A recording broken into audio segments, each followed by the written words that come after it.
Hello বন্ধুরা, welcome to my channel mister Karmakar Babu. আমি বিশ্বনাথ। আজকে তোমাদেরকে ঘুরিয়ে দেখাতে চলেছি সাউথ কলকাতার সবচেয়ে বেশি প্রসিদ্ধ পুজো মণ্ডপ এবং প্রতিমা।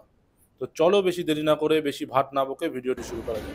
তো আমরা পৌঁছে গিয়েছিলাম দমদম প্ল্যাটফর্মে বেলা 12টার সময়, মানে মেট্রোর কথা বলছি। দমদমে গিয়ে মেট্রো লাইনে গিয়ে দেখলাম যে সাংঘাতিক পরিমাণে লাইন।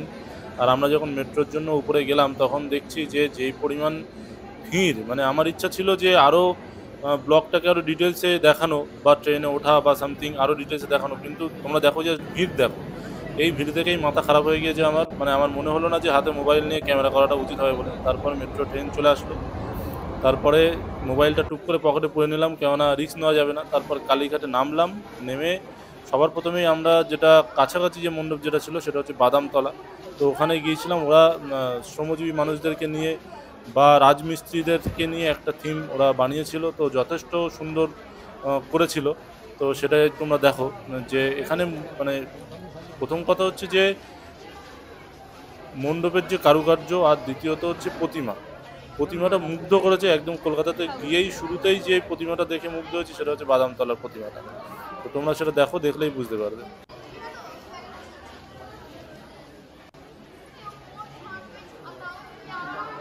উফ, অসাধারণ অসাধারণ।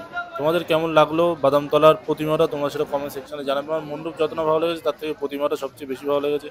তো তারপর প্রতিমা দেখার পরে আমরা ওখান থেকে গুটি গুটি পায়ে এগিয়ে গেলাম 66 পল্লীর দিকে। তো 66 পল্লীর মণ্ডপে প্রথমে ঢোকার আগে একটু ভাবলাম যে এটা আদৌ মানে কোনো মণ্ডপ নাকি সানরাইজের কোনো কারখানায় চলে আসলাম। মানে জানি সানরাইজের স্পন্সর করছে, মানে চারিদিকে শুধু সানরাইজের অ্যাড আর অ্যাড। মানে জানি না কেন, বাট ভিতরের কারুকার্য এবং সমস্ত কিছুই ভালো। মানে বাইরে থেকে দেখে অতটা এক্সপেক্ট করিনি যে ভিতরে এতটা সুন্দর হবে। তো ভিতরে অসাধারণ সুন্দর ছিল। আর চারিদিকে যেই আর্ট যেগুলো ছিল সেই আর্টগুলো চোখ ধাঁধানো ছিল। তোমরা সেটা ভিডিওতে দেখতে পাচ্ছ। আর আমি যথেষ্ট সুন্দরভাবে ভিডিও করার চেষ্টা করেছি ওই ভিড়ভাট্টার মধ্যেও।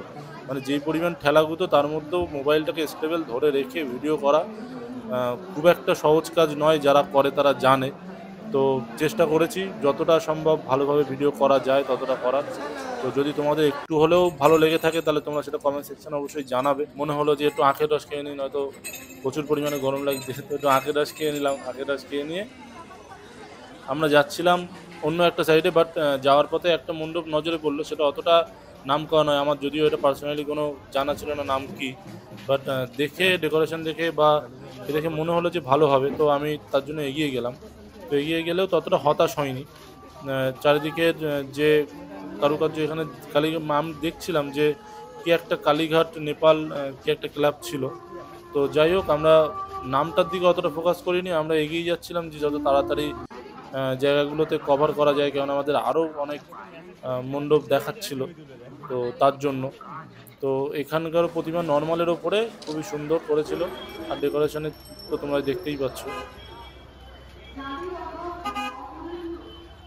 তারপরে আমরা ওখান থেকে যাচ্ছিলাম চেতলার দিকে। তো চেতলার দিকে যাওয়ার পথে আরও একটি মণ্ডপ আমরা পেয়ে গেলাম। সেই মণ্ডপের কারুকার্য এবং মণ্ডপ সজ্জাও যথেষ্ট ভালো ছিল।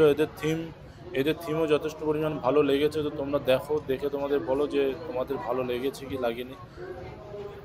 আর ভিডিও যদি ভালো লাগে তাহলে অবশ্যই একটু হলেও যদি ভালো লাগে তাহলে লাইক এবং কমেন্ট করো। আর যদি তোমাদের বাড়িতে কেউ এমন থাকে যে ঠাকুর দেখতে পারিনি বা যেতে পারিনি, তাদের কাছে ভিডিওটি শেয়ার করে দাও, তাহলে তারাও বাড়িতে বসে কিন্তু এগুলো দেখে নিতে পারবে। তাহলে কেননা সবার পক্ষে সম্ভব হয় না যে কলকাতার সমস্ত জায়গায় গিয়ে ঠাকুর দেখা। তো তাদের জন্যই আমাদের মেনলি ভিডিও বানানো। কেননা সত্যি কথা বলতেই আমাদের বাড়িতে অনেক বয়স্ক মানুষ থাকে বা অনেক বাচ্চা থাকে, বা অনেকের ফ্যামিলিতে পসিবল হয়ে ওঠে না যে কলকাতার প্রতিটা কোনায় কোনায় গিয়ে ঠাকুর দেখা। তাদের জন্যই আমাদের ভিডিও বানানো মেনলি।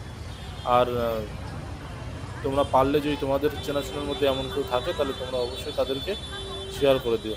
এবারে আমরা এখানে তারপর যাচ্ছিলাম যে চেতলা অগ্রণীর দিকে। এবার যাওয়ার জন্য ওরা এত পরিমাণ ঘোরালো, মানে সামান্য একটা 200-300 মিটার গেলেই একটা রাস্তা ক্রস করলেই হয়তো আমরা মন্দিরে ঢুকে যেতে পারবো। ওই 200-300 মিটারের রাস্তা আমাদেরকে না হলেও 1 থেকে 1.5 কিলোমিটার ঘুরিয়েছে শুধুমাত্র এই মণ্ডপে ঢোকার জন্য। প্রচুর পরিমাণে কনফিউজিং। আমি জানি যে কলকাতার ঠাকুর দেখার জন্য প্রচুর লাইন দিতে হয়, বাট এটা একটু অতিরিক্ত মনে হলো যে 200-300 মিটার গেলেই আমি যেখানে রাস্তাটা ক্রস করলেই আমি চেতলা অগ্রণীতে ঢুকে যেতে পারছি, সেখানে তার জন্য আমাকে 2 থেকে 3 কিলোমিটার ঘুরতে হচ্ছে, এটা অতিরিক্ত। তাহলেও সেটা তখন রাতও না, তখন দুপুরে, এটা তখন আমরা 2টো-2:30টার দিকে শ্যুট করছি।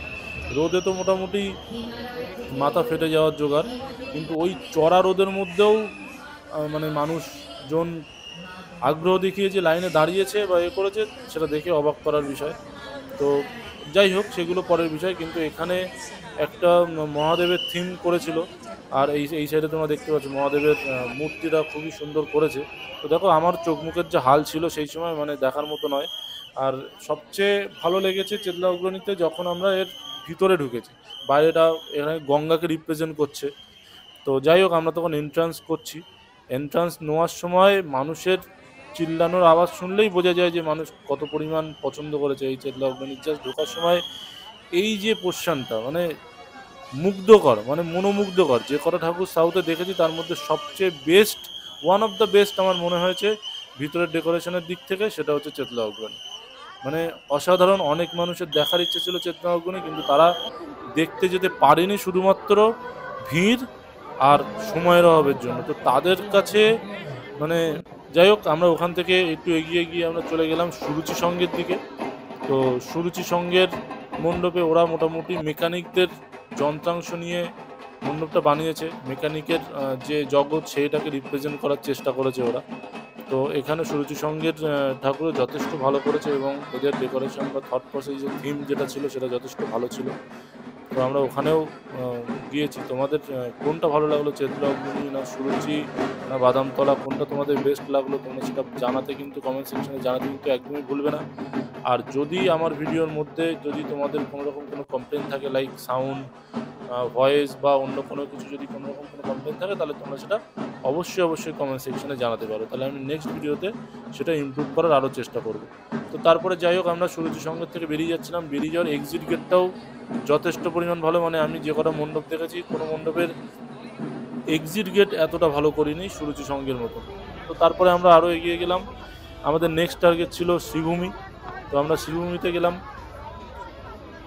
শ্রীভূমি বাইরে থেকে, অ্যাকচুয়ালি সত্যি কথা বলতে আমার যেটা মনের কথা সেটা হচ্ছে, শ্রীভূমি মানুষ যতটা উৎসাহ নিয়ে যায় সেই 100% মানে মনোমুগ্ধকর শ্রীভূমি ওই একবারই করেছিল, যে সবচেয়ে বড় দুর্গা। তো তারপরে শ্রীভূমি একবারও যে ভীষণ পরিমাণে মনোমুগ্ধকর করেছে বলে আমার তো মনে হয়নি। বাট তোমাদের চিন্তাভাবনা তোমরা সেটা কমেন্ট সেকশনে অবশ্যই জানাতে পারো। বাট হ্যাঁ, করেছিল ভালো, কিন্তু এর চেয়েও ভালো মানুষ শ্রীভূমির থেকে এক্সপেক্ট করে।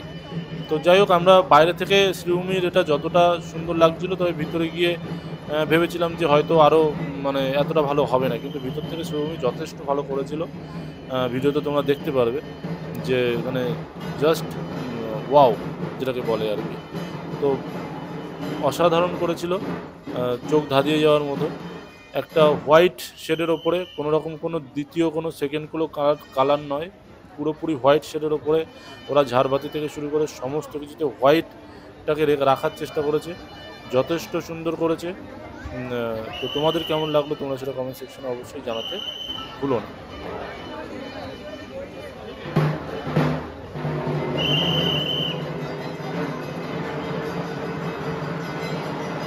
প্রচণ্ড ভিড়ের মধ্যেও ভিডিও করেছি, যথেষ্ট স্টেবলভাবে চেষ্টা করেছি তোমাদের সামনে বেস্ট তুলে ধরার।